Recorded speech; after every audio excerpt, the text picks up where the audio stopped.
मैं जब ऊपर नमाज पढ़ने लगी तो मेरा भाई उठ के नीचे आ गया। मामा को पहले बोलने लगा मुझे खाना दो।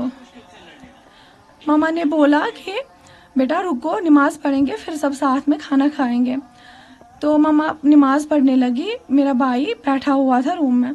इतने में मेरी मम्मा बोल रही है कि मैं भी सुन रही हूँ ऊपर से, क्योंकि दरवाजे खुले पड़े थे, कोई आ रहा है गेट से, और गेट की आवाज़ भी सुनाई दी। मामा उनको ये खिड़की खोल के बोल रही है बेटा आप कौन हो, बेटा आप कौन हो, बेटा आप क्या करने आए हो, क्योंकि उनका फेस पूरा कवर करके था तो वो नहीं बता रहे थे हम क्या करने आए हैं, कौन है।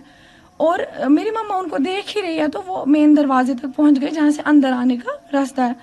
उन्होंने जब उसको पकड़ा, अब बस खोलने की बारी थी, तो मेरी मम्मा जोर से चिल्लाने लगी चोर आ गए, चोर आ गए, चोर आ गए, ऐसे। तो वो वहां से वापस मुड़ के बोल रहे हैं कि अच्छन चूर क्या, ऐसे बोला उन्होंने, अच्छन चूर के कश्मीरी में बोल रहे थे।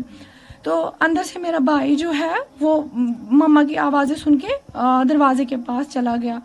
और उसने क्या किया, जब उसने वहां पे 2 लड़के देखा वो पकड़ने लगा, एक ही ऑब्वियस एक को ही पकड़ पाता, वो एक को पकड़ने लगा। तो मैं जब पीछे से आई, मैं अपने भाई को पकड़ रही हूँ कि इसको छोड़ दे, जाने दे। और जो मेरी मम्मा है वो गेट तक चली गई है, वो क्या कर रही है, वो वहां से चिल्ला रही है हमें हेल्प करने के लिए आ जाओ, ऐसे कोई चोर आए हुए, हमें हेल्प करने के लिए आ जाओ। तो उस टाइम पे मेरा भाई उनको इसलिए पकड़ के था कि शायद कोई आएगा, लड़के आएंगे मोहल्ले के और हम चोरों को पकड़ लेंगे अच्छे से। और जिस लड़के को मेरा भाई पकड़ के था वो ऐसे मतलब मार भी रहा था, पता नहीं अपने आप को प्रोटेक्ट करने के लिए मार, लेकिन वो मुझे लग रही थी वहां पे।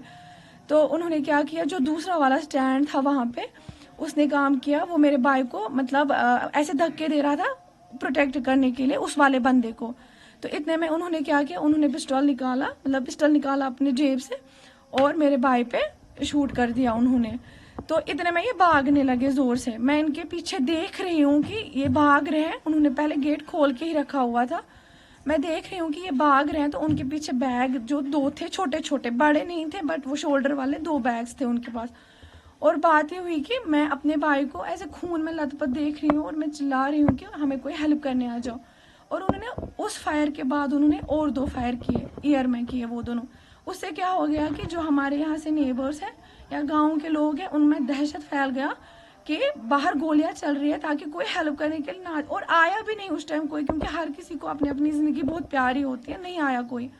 बहुत टाइम के बाद क्या हुआ कि मैं कभी अपने भाई के पास आ रही हूँ, उसकी सांसें चेक कर रही हूँ चल रही है कि नहीं, फिर जाती हूँ हेल्प मांगने, फिर दोबारा से आ जाती हूँ उसको चेक करने के लिए, फिर दोबारा से जाती हूँ, कोई आ ही नहीं रहा था वहां से। और मैंने देखा कि मेरा जो भाई है उसको यहाँ गर्दन पे गोली लगी हुई थी उसको गर्दन पे, क्योंकि मैं चेक कर रही थी कहाँ गोली लगी हुई है।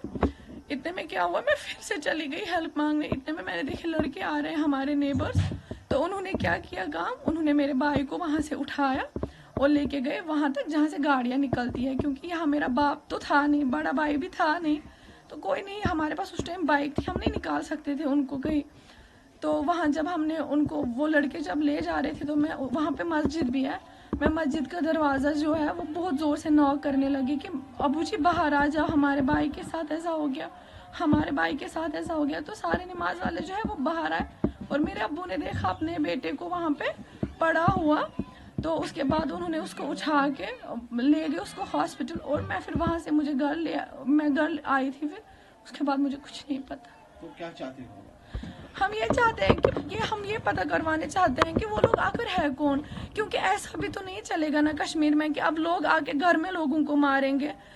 और ये बात तो पूरी पक्की है, क्योंकि उस टाइम जब ईशा की नमाज हो रही थी, मेरे अब्बू को बस कुछ ही मिनट हुए थे निकले हुए और उन लोगों ने एंट्री मारी। दैट मीन्स वो उस चीज को पहले से देख रहे थे कि मर्द लोग कब बाहर चले जाएंगे और हम डाका डालेंगे। और मैं ये श्योरिटी के साथ बोल सकती हूँ कि वो डाका डालने वाले थे, क्योंकि उससे पहले ही मेरी कैचमेंट हुई थी, जो कि कंसर्न फिर रहता है मतलब पूरे इलाके में कि अब सोना होगा, वो होगा, ये होगा, उस चीज को लेके। क्योंकि उनको पता था घर में 2 ही लेडीज है, जब वो नमाज को जाएंगे तो हम पीछे से उनको लूट लेंगे, उनका ये कंसर्न था। तो मैं बस यही चाहती हूँ कि मेरे भाई को इंसाफ मिले।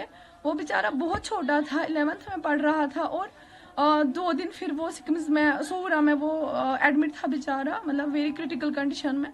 तो मैं ये चाहती हूँ कि जैसे उसको मारा गया वैसे उन उन दो को भी मारा जाए, उनका पता लगाया जाए कि वो आखिर है कौन। कश्मीर में नहीं चलेगा ना कि कोई भी आएगा और हमारे घर में लूट फूट मचा के लोगों को मारेगा, धमकाएगा। ऐसा कब तक चलेगा? हम कब तक अपने घर में घुट घुट के जिएंगे? मुझे बस ये बोलो आप, कब तक हम अपने घरों में अब डरे रहेंगे?